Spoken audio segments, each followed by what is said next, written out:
नमस्कार बच्चों, स्वागत अभिनंदन आप सभी का राजकीय महाविद्यालय सुमेरपुर के YouTube चैनल पर।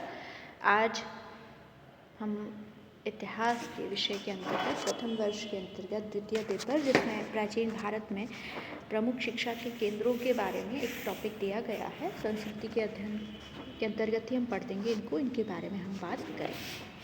बच्चों, हमारे जीवन में, मनुष्य के जीवन में विद्या और ज्ञान का अपना विशिष्ट स्थान है। विद्या के बिना हमारा व्यक्तित्व संकुचित हो जाएगा, जीवन बोझिल हो जाएगा। विद्या और ज्ञान से ही जीवन आलोकित होता है, इसलिए ज्ञान को व्यक्ति का तीसरा नेत्र कहा गया है। विद्यार्जन सिर्फ आत्मनिर्भरता प्राप्त करने के लिए नहीं करता, बल्कि समाज और परिवार के निर्माण में आप भी योगदान दे सकें, इसके लिए विद्या का बहुत महत्व है। इंसान की धार्मिक वृत्ति, उसके चरित्र, उसके व्यक्तित्व, उसके सामाजिक उत्तरदायित्व, उसके सांस्कृतिक जीवन, इन सभी को प्रफुल्लित करने में, इन सभी का उन्नयन करने में शिक्षा मुख्य हेतु है। इसी शिक्षा का मुख्य हेतु है। प्राचीन काल से ही भारत में शिक्षा का बहुत महत्व रहा है। माना जाता था कि बालक का जो विकास है वो माता पिता के संरक्षण में रहने से नहीं होता, बल्कि गुरुजन के जब संरक्षण में, गुरुकुल में जाकर के वो रहता है, तब जीवन की कठोर जो सच्चाइयाँ हैं उससे तो वो अवगत होता ही होता है। अपने माता पिता के अत्यधिक लाड दुलार से जब वो दूर रहता है, तब उसके व्यक्तित्व का समुचित विकास होता है। उत्तर वैदिक काल में आचार्य कुलों में विद्यार्थी जिन विषयों का अध्ययन करते थे, छांदोग्य उपनिषद में उस विषयों की सूची मिलती है। इनमें से मुख्य हैं, चारों वेद तो है ही हैं, उसके अलावा इतिहास, पुराण, व्याकरण, राशि, देव विद्या, निधि शास्त्र, तर्कशास्त्र, नीति शास्त्र आदि। आचार्य कुल में शिक्षा प्राप्त करने के लिए विद्यार्थियों से वैसे कोई फीस नहीं ली जाती थी। विद्यार्थी भिक्षा से जो भोजन मिलते थे, वस्त्र मिलते थे, उन्हीं से विद्यार्थियों का और गुरुजन का निर्वाह होता था। उस समय जीवन की आवश्यकताएं ज़्यादा नहीं थी। वैसे हम जानते हैं कि प्राचीन काल में जंगलों में गुरुकुल, जो आरण्यक होते थे, आश्रम, वहाँ शिक्षा दी जाती थी, जहाँ ईंधन, कंद मूल, फल आदि सुलभ होते थे। ब्रह्मचारी इनका भी चयन करते थे। इसके अलावा आचार्य कुल में गायें रखी जाती थी, जिनका पालन पोषण ब्रह्मचारी किया करते थे। आचार्य जन को और बच्चों को जो दूध, दही, घी की आवश्यकता है वो इन पशुओं के द्वारा पूरी हो जाती थी, इसलिए पशुधन का बहुत अधिक महत्व था। यहाँ अपनी गौशालाएं होती थी आचार्यों की, जहाँ बच्चे पढ़ा करते थे। इन जो शिक्षक होते थे अलग अलग, इनमें सबसे प्रमुख होते थे आचार्य। मनुस्मृति में आचार्य का लक्षण बताया गया है, जो द्विज शिष्य का उपनयन संस्कार करा के उसे वेद पढ़ाए, साथ ही साथ कल्प वेदांग की उनके रहस्यों सहित शिक्षा दे, उसे आचार्य कहे जाते हैं।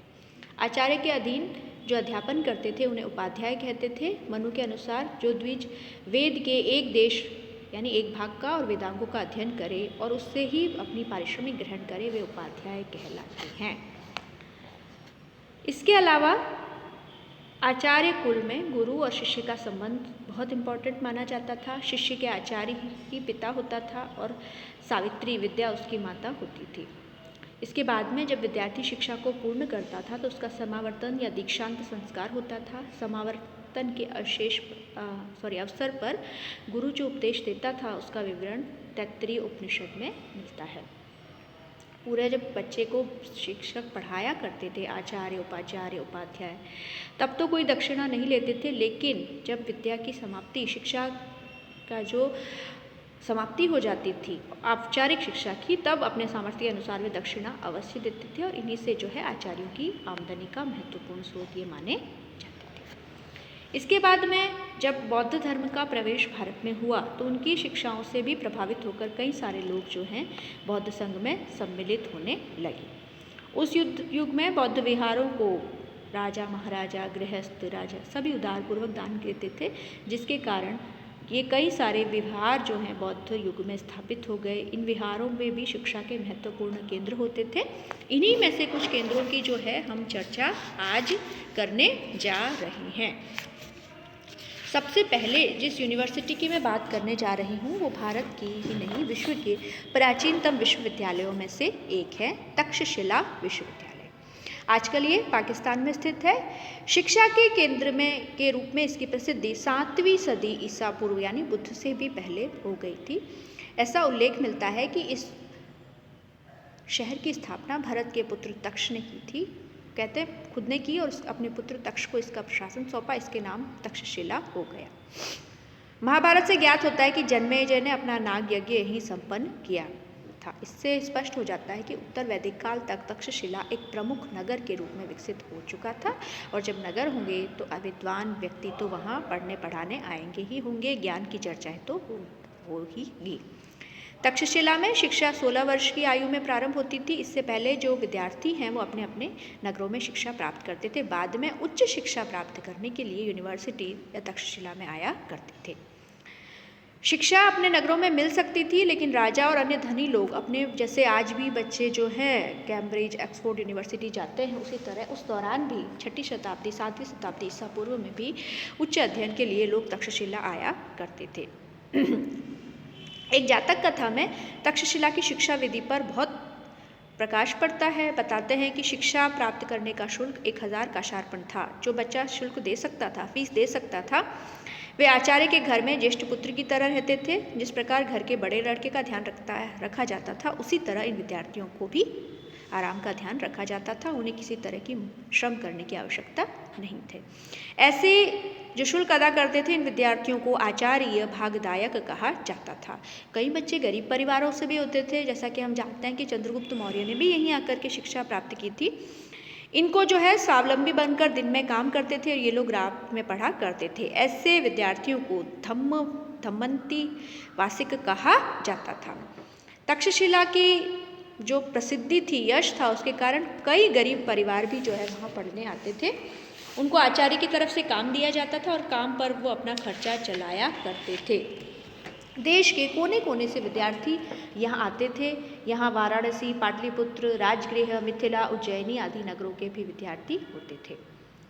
पाटलिपुत्र के निवासी जीवक ने यहीं पर आयुर्वेद की शिक्षा प्राप्त की, जो कि आप जानते हो कि बिंबिसार का राजवैद्य था, वो भी बड़ा इम्पोर्टेंट था। इसके अलावा कौशल नरेश, प्रसेनजीत, मौर्य सम्राट चंद्रगुप्त, कौटिल्य यानी चाणक्य, इन सभी ने तक्षशिला में भी अपनी शिक्षा प्राप्त की थी। ये अपने अपने क्षेत्रों में अग्रणी थे। पाणिनि और पातंजलि भी यहाँ शिक्षा प्राप्त करने आए, जो संस्कृत के बड़े आचार्य थे। इसके अलावा इस आचार्य के कॉलेज को आप राजकुमारों का कॉलेज कह सकते हो। केवल यहाँ कॉलेज ही नहीं बल्कि अन्य तक्षशिला के महाविद्यालय भी भारत भर में प्रसिद्ध थे। अब हम देखते हैं कि उस समय कोर्स में क्या हुआ करता था। ये भी हमारे लिए बड़ा ही इम्पोर्टेंट होगा, बड़ा ही रोचक होगा। तक्षशिला में कौन कौन सी विद्याएं पढ़ाई जाती थी, जातक साहित्यों में हमें इसकी चर्चा मिल जाती है, तो उसके बारे में जानना भी रोचक होगा। इनमें से मुख्य था वेदत्रयी। जातक में 3 वेद का ही उल्लेख है, अथर्ववेद का उल्लेख नहीं है, क्योंकि जातक जो है अथर्ववेद को वेद नहीं मानते। वेदत्रयी पढ़ाई जाती थी। इसके अलावा 18 विद्याएं, जिनको अष्टादश विद्याएं कहा जाता था, वो पढ़ाई जाती थी। शायद वैसे निश्चित करना कठिन है, लेकिन उस दौर का जो सामाजिक जीवन था उसके अनुसार युद्ध कला, व्याकरण, दर्शन, ज्योतिष, भविष्य कथन, मुनिमी, व्यापार, कृषि, रथ चलाना, इंद्रजाल, गुप्त निधि अन्वेषण, संगीत, नृत्य, चित्रकला आदि जो है 18 विद्याओं में आया करते थे। उसके अलावा शिल्प या शिल्प, अलग अलग शिल्पों के भी, अगर कोई शिल्पी का पुत्र आकर के अपने शिल्प में प्रवीणता प्राप्त करके, ताकि उसकी जीविका भली प्रकार से हो सके, उसका जीवन स्तर उच्च उठ सके, तो शिल्पों की शिक्षा भी यहाँ दी जाती थी। इसके अलावा धनुर्विद्या की शिक्षा भी दी जाती थी। इसका उल्लेख मिलता है असदृश जातक में। उसमें बताया गया है कि असदृश कुमार का वर्णन है, जिसने तक्षशिला में आकर के धनुर्विद्या में अपनी प्रवीणता प्राप्त की थी। हस्त विद्या, सुसीम जातक के अनुसार वाराणसी के राजकुमार सुसीम ने तक्षशिला में आचार्य के पास वेदों के अलावा हस्त विद्या भी सीखी थी। इसके अलावा मंत्र विद्या, अनभिरति जातक के अनुसार काशी के एक ब्राह्मण कुमार ने तक्षशिला में पूरी मंत्र विद्या का अध्ययन किया गया था। इसके अलावा ऐसा कहा जाता है, हालांकि वैज्ञानिक दृष्टि से देखें तो थोड़ा मुश्किल है, परंतप जातक में लिखा गया है कि यहाँ जो है सारे जीव जंतु जो प्राणी हैं उनकी आवाज़ को समझने की विद्या भी दी जाती थी। इसके अलावा चिकित्सा शास्त्र की विद्या तो यहाँ प्रसिद्ध थी ही थी। वहाँ मुख्यतः इस विषय की शिक्षा दी जाती थी। चिकित्सा शास्त्र का अध्ययन करने के लिए दूर दूर से विद्यार्थी यहाँ आते थे। मगध सम्राट बिंबिसार का राजवैद्य जीवक, उसने तक्षशिला से शिक्षा प्राप्त की थी। इसके अलावा संस्कृत के जो प्रमुख आचार्य हैं पाणिनि और पतंजलि, उन्होंने भी यहीं से शिक्षा प्राप्त की थी। जातकों से ये पता चलता है कि आचार्य के निर्देशन में 500-500 छात्र शिक्षा ग्रहण करते थे। ऐसे आचार्य कई सारे थे, एक नहीं थे। संभवतः तक्षशिला में अनेक कॉलेजेस थे, यानी महाविद्यालय थे, जिनमें प्रत्येक में 500 विद्यार्थी शिक्षा ग्रहण करते थे। इन कॉलेज के प्रधान अध्यापक को आचार्य कहा जाता था। सामान्यतः शिक्षा का कार्य आचार्य के हाथ में था, जिनको निर्वाह के लिए राज्य की तरफ से जमीन दी जाती थी। इसके अलावा उस आमदनी से अपना और अपने शिष्यों का खर्चा चलाया करते थे। कौटिल्य ने ऐसे अध्यापकों का भी उल्लेख किया है जिन्हें राज्य की तरफ से वेतन दिया जाता था और उसे पूजा वेतन की संज्ञा दी जाती थी। यहाँ नैष्ठिक ब्रह्मचारियों की संख्या बहुत अधिक थी, जो वेद और शिल्प में पारंगत होकर एकांत में रहते थे, जिनके साथ उनके शिष्य भी रहा करते थे। आज का तक्षशिला के अवशेष चित्र में आप देख ही रहे हो। इस बात का प्रमाण है कि तक्षशिला ने 4वीं शताब्दी ईसा पूर्व से लेकर 6वीं सदी तक अनेक उथल पुथल देखे। कई यवन, वाकवी, शक, पहलव, कुषाण, हूण, कई आक्रमण इसने सहे और इन झंझावतों के बीच में भी उसने अपने आप को बना के रखा। इन आक्रमणों के परिणाम स्वरूप एक कह सकते हो कि एक क्रिएटिव बात हुई, सृजनात्मक बात हुई कि यूरोपीय ज्ञान विज्ञान से भारत का संपर्क हुआ, जिससे भारतीय जनमानस का जो मानसिक क्षितिज है वो विस्तृत हुआ। विदेशी खरेष्टी लिपि का प्रसार हुआ। इसके अलावा यूनानी तक्षण कला, मुद्रा निर्माण कला और दर्शन शास्त्र का भी भारत में विकास हुआ। वैसे तक्षशिला शिक्षा केंद्र का महत्व 4वीं सदी ईस्वी तक ही था, क्योंकि 5वीं सदी में जब फाहियान वहाँ आया तो उसने देखा, वो ऐसा कोई विवरण नहीं देता कि तक्षशिला में बहुत बड़ी शिक्षा का केंद्र हो। अब हम अगले यूनिवर्सिटी के बारे में आ जाते हैं, नालंदा विश्वविद्यालय के बारे में, जो कि संभवतः अपने समय का दुनिया का सर्वश्रेष्ठ विश्वविद्यालय हुआ करता था। नालंदा विश्वविद्यालय मगध में शिक्षा का बड़ा ही केंद्र था। इस विश्वविद्यालय का भारत में तो वर्णन मिलता ही है, लेकिन चीनी जो यात्री आए परवर्ती काल में, उन्होंने इस विश्वविद्यालय का बड़ा ही सजीव अक्षरों में वर्णन किया है। वैसे नालंदा की ख्याति महात्मा बुद्ध के समय में भी थी। 5 जो श्रेष्ठी हुआ करते थे, जो कि शिल्पगणों के अध्यक्ष हुआ करते थे, उन्होंने 10 करोड़ मुद्राओं से नालंदा का क्षेत्र खरीदा और महात्मा बुद्ध को दिया था। बुद्ध के मुख्य शिष्य सारिपुत्र की यह जन्मभूमि थी। यहाँ बुद्ध ने भी कई दिन रात व्यतीत किए थे और अपने शिष्यों को धर्म की शिक्षा दी थी। बाद में सम्राट अशोक ने यहाँ बड़ा विहार निर्माण कराया। शायद प्रारंभिक काल में ब्राह्मण शिक्षा का केंद्र था, लेकिन धीरे धीरे बौद्ध शिक्षा का ये बहुत बड़ा केंद्र बनता चला गया। कुमारगुप्त के समय, कुमारगुप्त गुप्त शासकों में से एक था, चंद्रगुप्त द्वितीय का पुत्र और स्कंदगुप्त का पिता। उसके समय इस बौद्ध संघ को इसे दान दे दिया गया और वहाँ विद्या और शिक्षा को प्रोत्साहन देने के लिए महाविद्यालय की स्थापना की गई। इस समय से नालंदा की शिक्षा केंद्र के रूप में ख्याति बढ़ने लगी। इसके बाद में जो भी गुप्त राजा हुए, उन्होंने इसे अपना संरक्षण दिया और यहाँ कई सारी इमारतें बनवाई ताकि विद्यार्जन आराम से विद्यार्थी कर सके। शीघ्र ही शिक्षा और ज्ञान के केंद्र के रूप में नालंदा की जो प्रसिद्धि है वो दूर दूर तक पहुँच गई और विदेशों से भी कई सारे शिष्य यहाँ पढ़ने के लिए आने लगे। इन्हीं में से एक था ह्वेनसांग, प्रसिद्ध चीनी यात्री। वो लिखता है कि यहाँ कई सारे बौद्ध विहारों का निर्माण किया गया था, जिनमें से कई तो बड़े भव्य थे और इनके शिखर बड़े ही आकर्षक थे। सबसे बड़ा विहार 203 फीट लंबा और 164 फीट चौड़ा था। यशोवर्मा के एक अभिलेख से पता चलता है कि नालंदा के जो विहार के शिखर हैं वो गगनचुंबी हुआ करते थे, आकाश को चुमा करते थे। इसके अलावा कई से जलाशय थे जिनमें कमल तैरते रहा करते थे। यहाँ कई विशालकाय भवन थे जिनमें छोटे बड़े अनेक कमरे हमें मिलते हैं।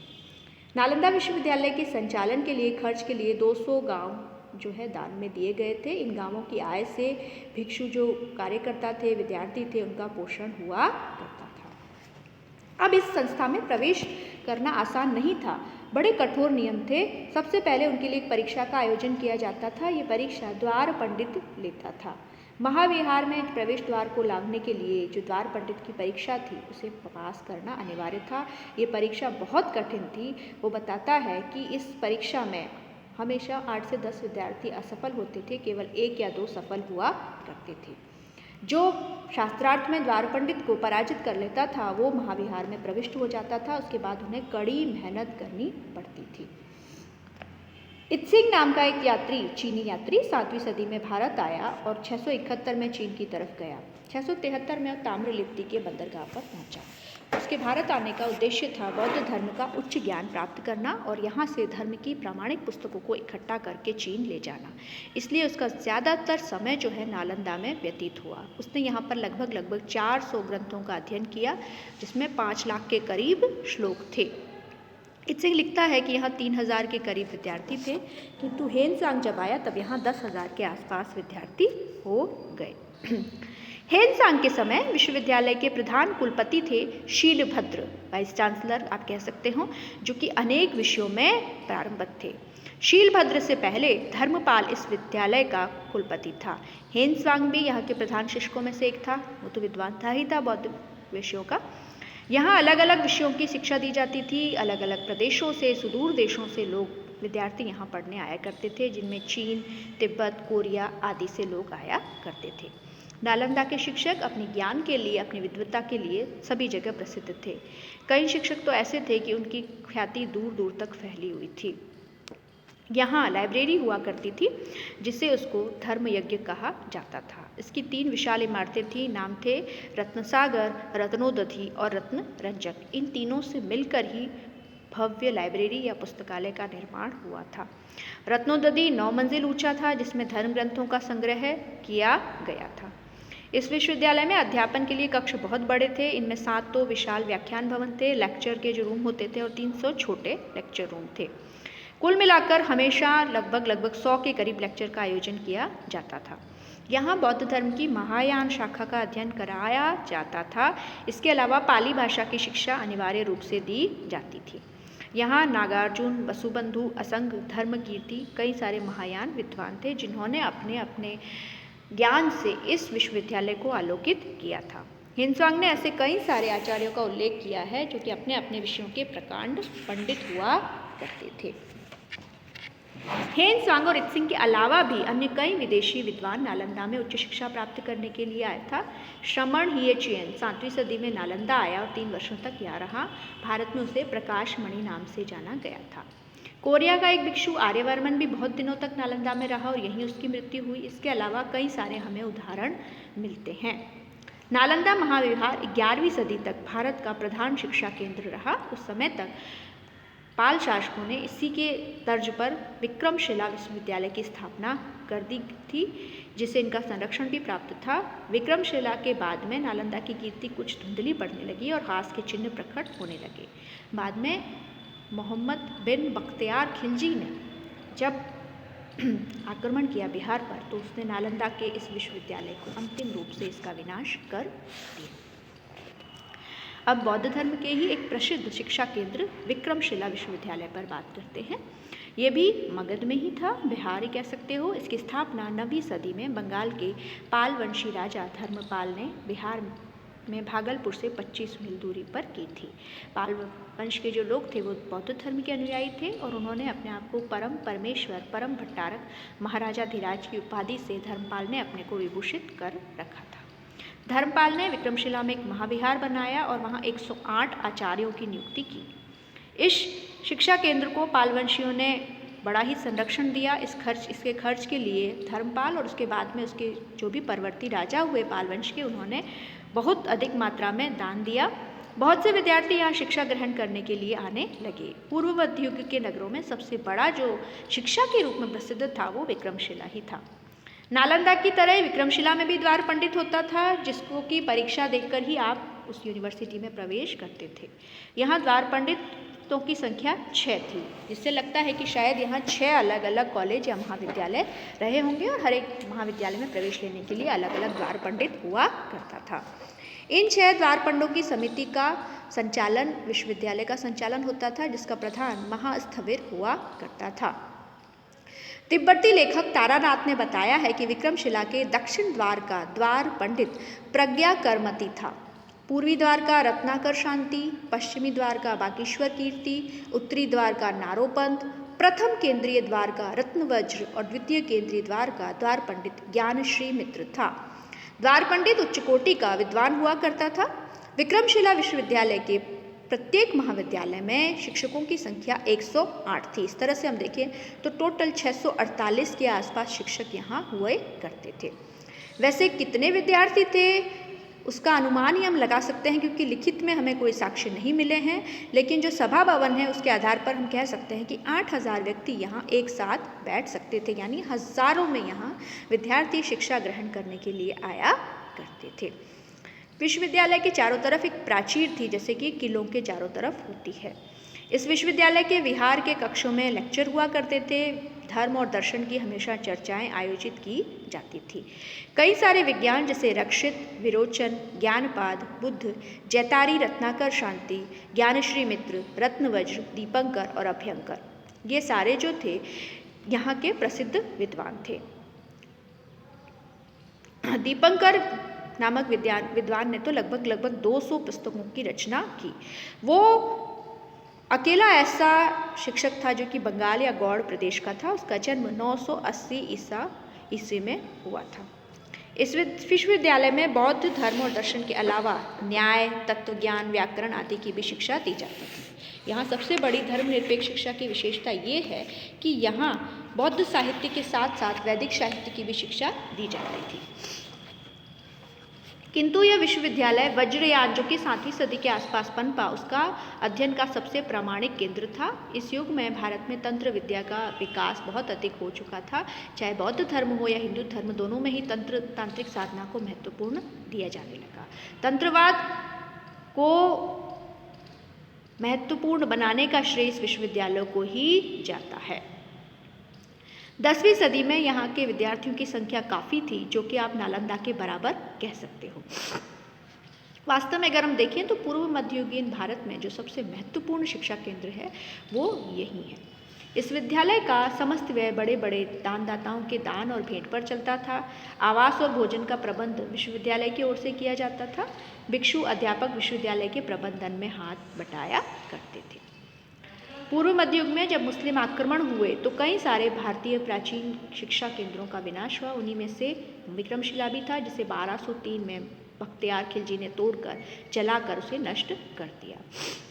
शायद इस विश्वविद्यालय के चारों तरफ जो दीवार बनी थी, किले की दीवार की तरफ से देखकर उसे लगा होगा कि ये कोई किला होगा। तबकाते नासिरी में इसका वर्णन दिया गया है, जिसके अनुसार यहाँ के अधिकांश निवासी ब्राह्मण बौद्ध भिक्षुओं में कंफ्यूज थे, समझ नहीं सके और वे सभी सिर मुंडाए हुए थे। इन सभी को मौत के घाट उतार दिए गए।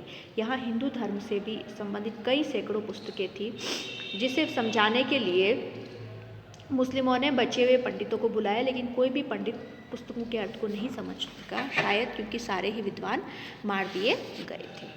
तो ये तो था अपने प्राचीन भारत में शिक्षा के प्रमुख केंद्र पर पहला वीडियो।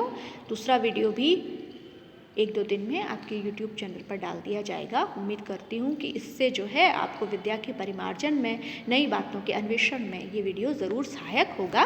धन्यवाद।